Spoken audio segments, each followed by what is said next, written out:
Every piece of sushi you've ever eaten is essentially a lie.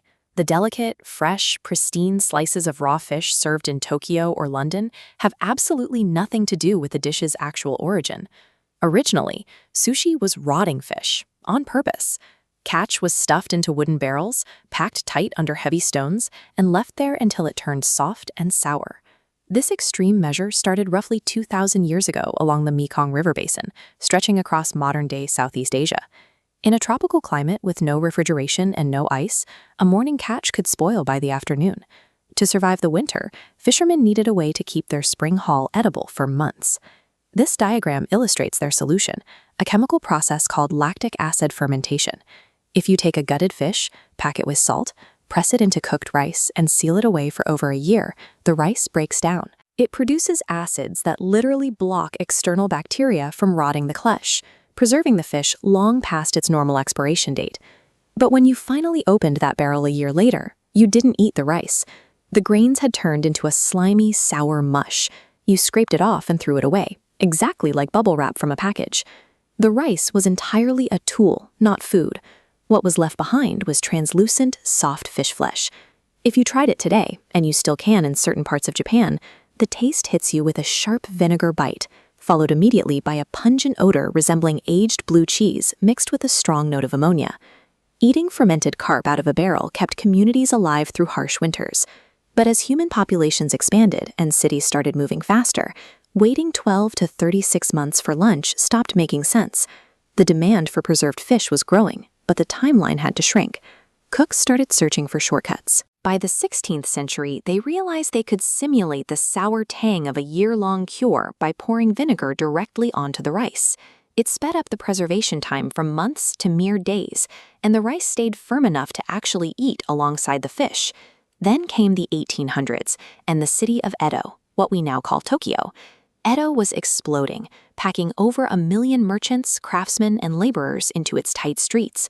These people were moving constantly. They needed heavy, filling calories, and they needed them instantly. Hanaya Yohei saw this bottleneck and stripped the recipe down to its bare minimum.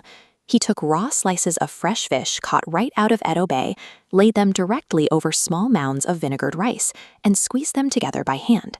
No stones, no barrels. Yohei effectively abandoned the fermentation barrel entirely. By using fresh fish and vinegared rice, he traded a year-long preservation cycle for 30 seconds of manual labor. He set up a stall near a busy bridge and sold this new Nigiri style to the passing crowds.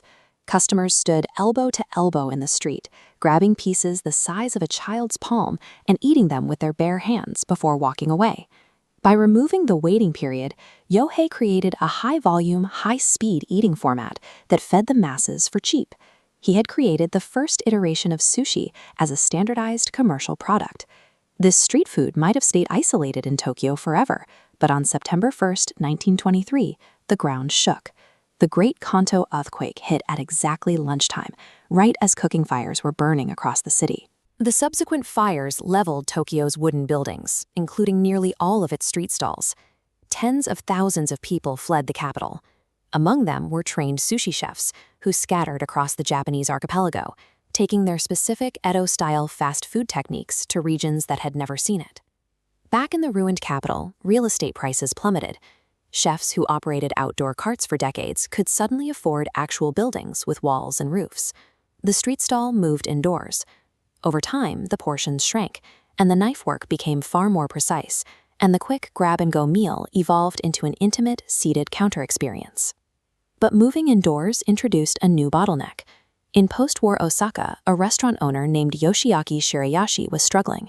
Preparing sushi by hand was labor-intensive. Trained chefs were scarce, and his customers were stuck in long lines waiting for their food. Shirayashi found his answer at a local Asahi brewery. He watched beer bottles rolling smoothly along an automated conveyor belt, moving from station to station without a single person touching them. If an industrial factory could move glass, it could move rice and fish. He spent 5 years engineering a moving belt that circled his restaurant. He swapped rectangular plates for round ones so they wouldn't jam on the corners, and calibrated the motor to an exact speed of 8 centimeters per second.